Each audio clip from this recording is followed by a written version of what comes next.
இதே போன்று தான் சட்டமன்றத்திலும் இதே நிலை தான் இருக்குது. இந்தியா முழுவதும் 4123 எம்எல்ஏக்கள் இருக்காங்க. 4123. இவர்களில் 296 பேர் மட்டுமே முஸ்லீம்கள். ஒட்டுமொத்தமாக பார்க்கும்போது எம்எல்ஏக்கள் இந்தியா முழுவதும் 7.18 விழுக்காடு மட்டுமே முஸ்லீம் உறுப்பினர்களாக இருக்காங்க. கணிசமான முஸ்லீம் மக்கள் தொகை கொண்ட மாநிலங்களில் இருந்தும் கூட சரியான அளவுக்கு பிரதிநிதித்துவம் முஸ்லீம்களுக்கு வழங்கப்படவில்லை. இது தொடர்ச்சியாக நடைபெற்று வரக்கூடிய ஒரு நிகழ்வாக இருக்கிறது. தமிழ்நாடு சட்டமன்றத்தில் 234 சட்டமன்ற உறுப்பினர்கள் இருக்கிறாங்க. முஸ்லீம்களுடைய மக்கள் தொகை தமிழ்நாட்டில் ஏறத்தாழ 7 விழுக்காடு இருக்கின்றது.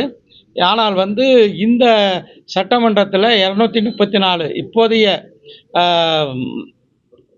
தமிழ்நாடு சட்டமன்றத்தில் 7 முஸ்லீம் உறுப்பினர்கள் மட்டும்தான் இருக்காங்க.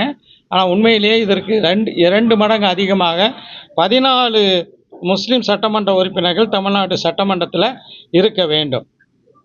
சட்டமன்றம் நாடாளுமன்றம் மட்டும் இல்லை, நீங்கள் பார்த்தீங்கன்னா உள்ளாட்சி மன்றத்திலையும், அதாவது மாநகராட்சிகள், நகராட்சிகள், பேரூராட்சிகள், இதுலேயும் முஸ்லீம்களுடைய சதவீதம் குறைந்து கொண்டே போகிறது. எடுத்துக்காட்டாக சொல்ல வேண்டுமென்றால், சென்னை மாநகராட்சியில், சென்னை மாநகர பகுதிகளில் அரசு கொடுத்த புள்ளி விவரங்களின்படி முஸ்லீம்களுடைய மக்கள் தொகை சென்னையில் ஏறத்தாழ 9 விழுக்காடு இருக்கிறது.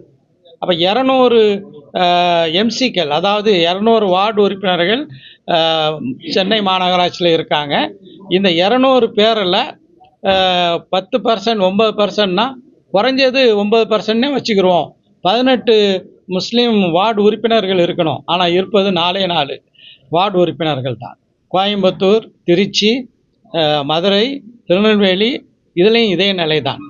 எனவே தான் அரசியல் கட்சிகள் சிறுபான்மை மக்களுக்கு முதல் பிரதமர் பண்டிட் ஜவஹர்லால் நேரு அவர்கள் உரிய பிரதிநிதித்துவம் தர வேண்டும் என்பதை அழுத்த நிறுத்தமாக சொல்லியிருக்கிறார். ஆனால் நீங்கள் பார்க்கும்போது தொடர்ச்சியாக அந்த பிரதிநிதித்துவம் தரப்படுவதில்லை.